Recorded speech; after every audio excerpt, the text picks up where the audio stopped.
కడప జిల్లా న్యాయయాత్రలో సీఎం జగన్ పై మండిపడ్డారు వైఎస్ షర్మిల. జగన్ తన అధికారాన్ని ఓ అంతకుణ్ణి కాపాడేందుకు వాడారని ఆరోపించారు. రాష్ట్రంలో ప్రాజెక్టులు పూర్తి చేసేందుకు అధికారాన్ని వాడలేదన్నారు. 5 ఏళ్లలో జగన్ ఏనాడు ఇచ్చిన ఒక్క మాట నిలబెట్టుకోలేదన్నారు వైఎస్ షర్మిల. జగన్మోహన్ రెడ్డి గారిని పులివెందల్లో ఆ ప్రజలు గెలిపించారు. రాష్ట్రమంతటా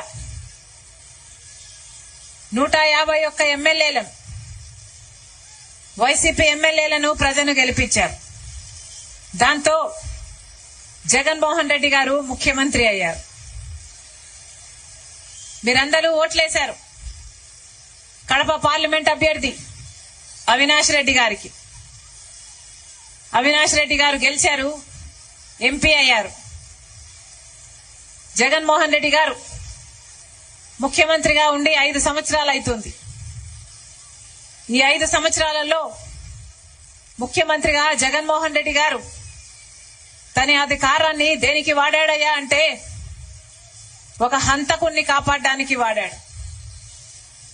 తన అధికారంతో మన ఆంధ్ర రాష్ట్రానికి రావాల్సిన స్పెషల్ స్టేటస్, ప్రత్యేక హోదా తీసుకొస్తానని వాగ్దానం చేశాడు జగన్మోహన్ రెడ్డి గారు.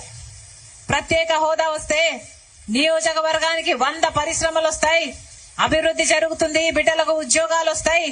నేను బీజేపీ పార్టీ మెడలు వంచైనా సరే ప్రత్యేక హోదా తీసుకొస్తానని చెప్పాడు జగన్మోహన్ రెడ్డి గారు. కానీ 5 సంవత్సరాలలో అధికారాన్ని ప్రత్యేక హోదా తీసుకురావడానికి వాడలేదు. ఒక్క నిజమైన ఉద్యమం చేయలేదు.